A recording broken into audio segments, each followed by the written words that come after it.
For Telesur, I'm Cody Weddle in Caracas, Venezuela. We begin with the country of Venezuela, which will serve as the representative of the region of Latin America and the Caribbean on the United Nations Security Council. The move is seen by the Venezuelan government as evidence of the nation's strong leadership in the region.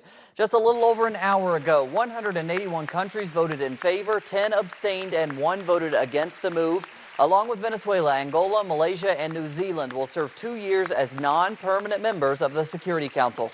Continue to check our website for reactions to Venezuela's admittance to the Council. Este rotundo triunfo This huge triumph es el resultado de una decisión del comandante presidente Hugo Chávez Frías, is the result of the decision of President Commander Hugo Chávez Frías, cuando en enero del 2007 decidió postular a Venezuela como candidato. when in January 2007 decided to present the candidature of Venezuela. Y es evidencia del respaldo mundial And it shows the international support que continúa teniendo su mensaje de paz, solidaridad y justicia social. that remains. Also in Venezuela, President Nicolas Maduro revealed yesterday new details on the investigation into the murder of Socialist Congressman Robert Serra and his partner Maria Herrera. The two were found dead in Serra's home earlier this month. During a press conference at the presidential palace Wednesday night, Maduro revealed that the murder was a calculated assassination planned for 3 months and involved Colombian paramilitaries. 2 people have so far been arrested. Maduro presented video evidence recorded the day of the killing, which shows 8 assailants, 6 of whom entered the home of the congressman in Caracas, while 2 others remained outside. According to Maduro, the leader of the paramilitary group is Padilla Leyva, who goes by the alias Colombia. This group has been identified as the paramilitary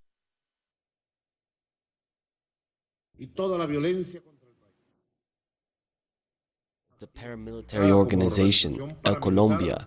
The name of the group is the same as the leader of the group, El Colombia, and it has been clearly identified. During the press conference, Maduro was emphatic in drawing links between the extreme right wing in Colombia and the Venezuelan opposition. Specifically, he pointed to former Colombian President Álvaro Uribe as the one behind right-wing paramilitary efforts to destabilize Venezuela. Authorities also point to a new English video of Venezuelan opposition leader Marina Machado, which was posted on Uribe's Twitter account last night, calling for a transition from what she terms a dictatorship.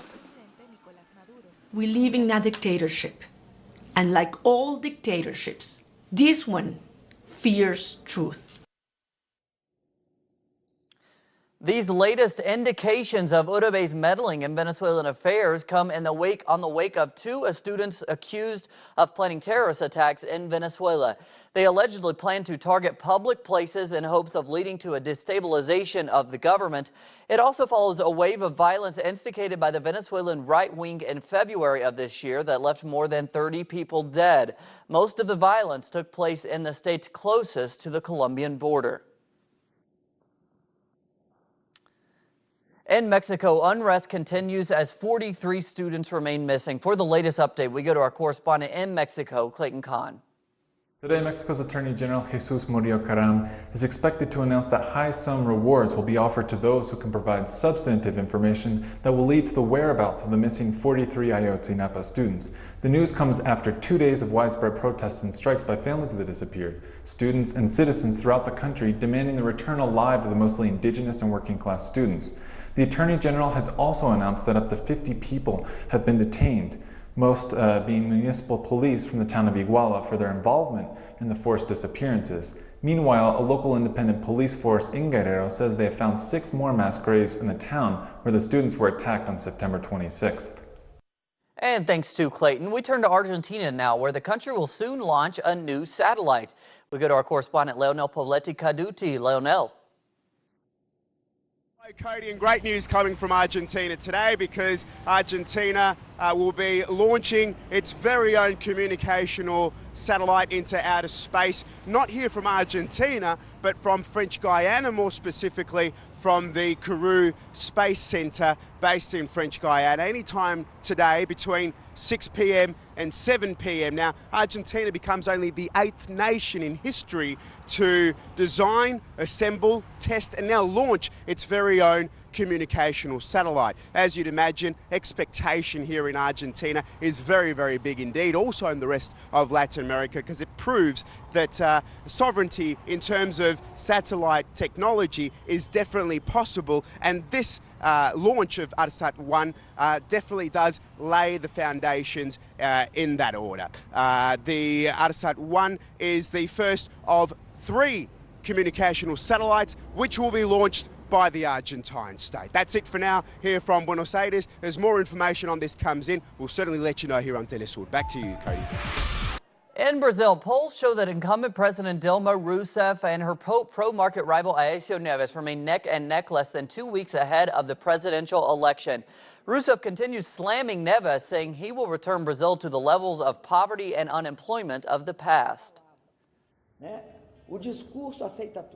And we now go to Vienna, where a U.S. State Department official says that progress is being made in negotiations with Iran over its nuclear program.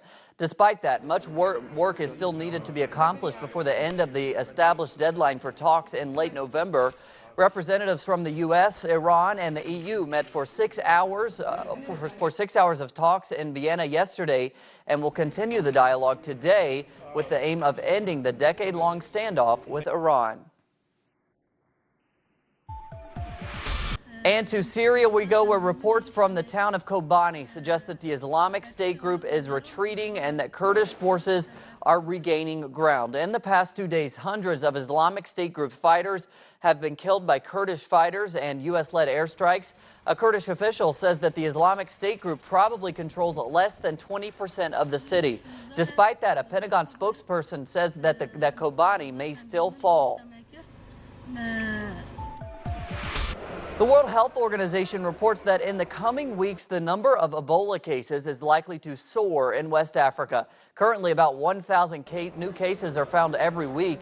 The organization also reports that if countries don't improve their responses in the coming months, they will confront up to 10,000 new cases weekly. Although 2 nurses in Texas have contracted the virus, health experts assure that an outbreak of Ebola in the West is very unlikely given the strong health infrastructure there. And we end on a lighter note this midday. Colombian fashion designer Adriana Santa Cruz recently presented a show of her latest creations in the Colombian city of Cali. The event took place for the city's 2014 Fashion Week. Santa Cruz has become famous for creating high fashion clothes using indigenous weaving techniques. She says she learned the skill from the men and women of her local town.